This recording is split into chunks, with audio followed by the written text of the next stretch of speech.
ಸ್ನೇಹಿತರೆ ನಮಸ್ಕಾರ. 101 ನೆನಪು ಸಂಚಿಕೆಯ ಈ ವಿಶೇಷ ಅತಿಥಿಯ ಒಂದು ಪ್ರೋಮೋ. ಅವ್ರದ್ದು ಬ್ಯಾಕ್ ಶಾಟ್ ಮಾತ್ರ ಇದೆ, ಅವ್ರ ವಾಯ್ಸ್ ಗೊತ್ತಾಗುತ್ತೆ.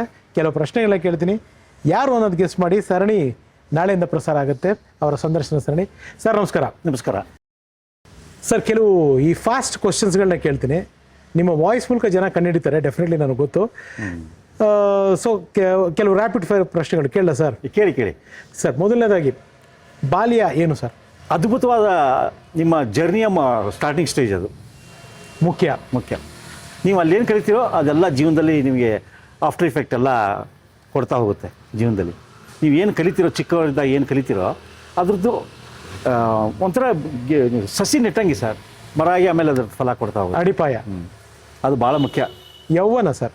ಯೌವನ ಅಂದರೆ ನೀವು ಕನ್ಫ್ಯೂಷನ್ ಸ್ಟೇಜ್ನಲ್ಲಿ ಇರ್ತೀರ, ಯಾವ್ದು ಮಾಡಿದ್ರೆ ಸರಿ, ಯಾವ್ದು ಮಾಡಿದ್ರೆ ತಪ್ಪು ಅನ್ನೋ ಗೊಂದಲದಲ್ಲಿ ಇರ್ತೀರ. ಸೊ ಆ ಯೌವನದಲ್ಲಿ ಎಲ್ಲವೂ ಒಂದು ಸವಿಯಾಗಿರುತ್ತೆ, ಎಲ್ಲವೂ ಸುಂದರವಾಗಿ ಕಾಣುತ್ತೆ, ಎಲ್ಲವೂ ನೀವು ಮಾಡಿದ್ದು ಸರಿ ಅಂತ ಅನ್ಸೋಕೆ ಶುರು ಆಗುತ್ತೆ.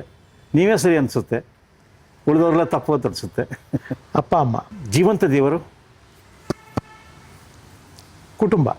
ಒಟ್ಟು ಕುಟುಂಬ. ನಮ್ಮದು ಒಟ್ಟು ಕುಟುಂಬ. ನಮ್ಮ ಮನೇಲಿ ಒಂದು 35 ಜನ ಇದ್ವಿ ನಾವು. ನಮ್ಮದು ಧಾರವಾಡ. 35 ಜನ ಇದ್ವಿ. ಕುಟುಂಬ ಒಂಥರ ಒಂದು ದೊಡ್ಡ ಮನೆ, ಒಂದು ಊರಿದ್ದಂಗಿದೆ ಆ ಥರ.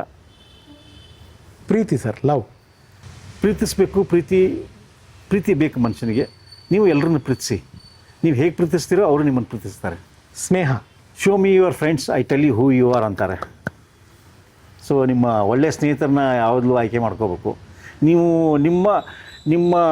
ನೀವು ಹೇಗಿದ್ದೀರಾ ಅಂತ ನಿಮ್ಮ ಸ್ನೇಹಿತರು ನೋಡಿ ಹೇಳ್ಬೋದು. ಸಿನಿಮಾ? ಅದ್ಭುತವಾದ ವೃತ್ತಿ, one of the best profession.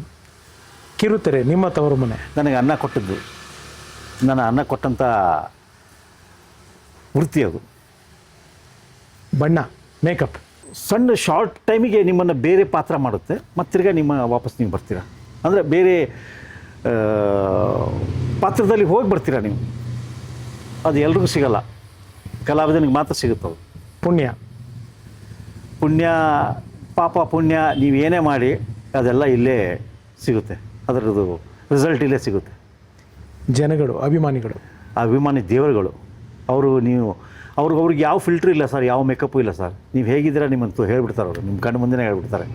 ನಿಮ್ಮನ್ನು ಇಷ್ಟಪಟ್ಟರೆ ಬಂದು ತಪ್ಕೋತಾರೆ, ನೀವು ಇಷ್ಟ ಆಗದೇ ಇದ್ದರೆ ನೋಡಿಬಿಟ್ಟು ಹಾಗೆ ಹೋಗ್ಬಿಡ್ತಾರೆ. ಇವಾಗ ದೇವರು, ನೀವು ನಂಬುವಂಥ ದೇವರು, ನೀವು ಪೂಜಿಸುವಂಥ ದೇವರು ಬಂದು ಪ್ರತ್ಯಕ್ಷ ಆಗಿ 3 ವರ ಕೊಡ್ತೀನಿ ಕೇಳು ಅಂದರೆ ಏನು ಕೇಳ್ತೀರಾ ಸರ್? ನನ್ನಿಂದ ಯಾವುದೇ ಕೆಟ್ಟ ಮಾಡೋಕ್ಕೆ ಹೋಗಬೇಡಪ್ಪ, ನನಗೆ ಒಳ್ಳೆ ನಿರ್ಧಾರ ಮಾಡೋ ಶಕ್ತಿ ಕೊಡು, ನನ್ನಿಂದ ಯಾವ ತಪ್ಪು ನಡೀಬಾರ್ದು. ಇನ್ನೊಂದು, ಎರಡನೇದು? ನನ್ನನ್ನು ನಂಬ್ಕೊಂಡವ್ರಿಗೆ ನನ್ನಿಂದ ಯಾವುದೇ ತೊಂದರೆ ಆಗಬಾರ್ದು. ಮೂರನೇದು? ನನ್ನ ಜೀವನ ಕೊನೆ ಆಗೋದು ಯಾರಿಗೆ ತೊಂದರೆ ಆಗದೇ ಇರೋಂಗೆ ಆಗಲಿ ಅಂತ. ಫೈನಲಿ ದೇವ್ರನ್ನ ನಂಬ್ತೀರಾ ಸರ್? ಖಂಡಿತ ನಂಬ್ತೀನಿ. ಬಟ್ ಹಾಗಂತ ನನಗೆ ಎಲ್ಲೋ ಒಂದು ಕಡೆ ಒಂದು ಹೆಸರು ಬೇರೆ ಇಡಲ್ಲ. ಒಂದು ಸ್ಟ್ರಾಂಗ್ ಒಂದು ಇದಿದೆ, ದೇವರು ಅಂತ ಒಂದು ಏನೋ ಇದೆ, ಸಮಥಿಂಗ್ ಇಸ್ ದೇರ್, ಅದನ್ನು ನಂಬಬೇಕು. ಸೊ ಫಸ್ಟ್ ಟೈಮ್ ಸಂದರ್ಶನ ಕೊಡ್ತೀರಾ, ಏನು ಅನಿಸ್ತದೆ ಸರ್? ಇಲ್ಲಿ ಬರೋಕ್ಕಿಂತ ಮುಂಚೆ ಏನು ನನ್ನಲ್ಲಿ ಏನಿದೆ ಅಂತ ಸ್ಟಫ್ ಏನಿದೆ ನನಗೆ ಗೊತ್ತಿಲ್ಲ. ನನ್ನ ಸಂದರ್ಶನ ಮಾಡಿ ಅವ್ರಿಗೆ ಏನು ಬೇಜಾರಾಗ್ಬಿಡುತ್ತೇನೋ ಅಂತ ಒಂದು ಸಣ್ಣ ಅಳಕಿತ್ತು. ಇಲ್ಲಿ ಬಂದಮೇಲೆ ನಿಮ್ಮ ಜೊತೆ ಸಂದರ್ಶನ ಮಾಡಲಿಲ್ಲ, ಒಂದು ಹರಟೆ ಹೊಡೆದ್ವಿ ಅಂತ ಅನಿಸ್ತು. ತುಂಬ ಖುಷಿ ಆಯಿತು. Thank you. ಹಳೇ ನೆನಪುಗಳೆಲ್ಲ ರೀಕಾಲ್ ಮಾಡೋಕೆ ಮಾಡಿದ್ರಿ ನೀವು. Thanks to you actually. Thank you. ನಿಮ್ಮನ್ನು ಸಂದರ್ಶನ ನೋಡಬೇಕು ಅಂತಿರೋ ನಿಮ್ಮ ಅಭಿಮಾನಿಗಳಿಗೆ ಏನು ಹೇಳೋದಕ್ಕೆ ಇಷ್ಟಪಡ್ತಾರೆ? ಇದನ್ನು ದಯವಿಟ್ಟು ನೋಡಿ, ಯಾಕಂದರೆ ಕೆಲವೊಂದು ತುಂಬ ಜೀವನದಲ್ಲಿ, ಎಲ್ಲರ ಜೀವನದಲ್ಲಿ ಲೈಫ್ನಲ್ಲಿ ಸ್ಟ್ರಗಲ್ ಇರುತ್ತೆ, ಎಲ್ಲ ಇರುತ್ತೆ. ನಮ್ಮಲ್ಲಿ ಅಂಥ ಏನು ಹೊಡೆದಾಟ, ಫೈಟಿಂಗು ಆ ಥರದ್ದೇನೂ ಇಲ್ಲ. ಬಟ್ ನಡೆದು ಬಂದ ದಾರಿ ತುಂಬ ಚೆನ್ನಾಗಿದೆ ಅಂತ ಅನ್ನಿಸ್ತು. ಅದು ನಿಮ್ಗೆ ಗೊತ್ತಾಗಬೇಕು ಅಂದರೆ ಒಂದ್ಸರಿ ನೋಡಿ ಅಂತ. ಫೈನಲ್ ಆಗಿ ನಾನು ಈ ಪ್ರಶ್ನೆ ಕೇಳ್ತೀನಿ, ಆದರೆ ಅದನ್ನು ಮ್ಯೂಟ್ ಮಾಡ್ತೀನಿ. ನಿಮಗೆ ಅದು ಕೇಳಿದ್ರೆ ಏನು ಅಂತ ಗೊತ್ತಾ ಸರ್? ನಮ್ಮ ಹಬ್ಳಿಕರ್ ಅವರು ನಿಮ್ಗೆ ಏನಾಗಬೇಕು? 101 ನೆನಪು.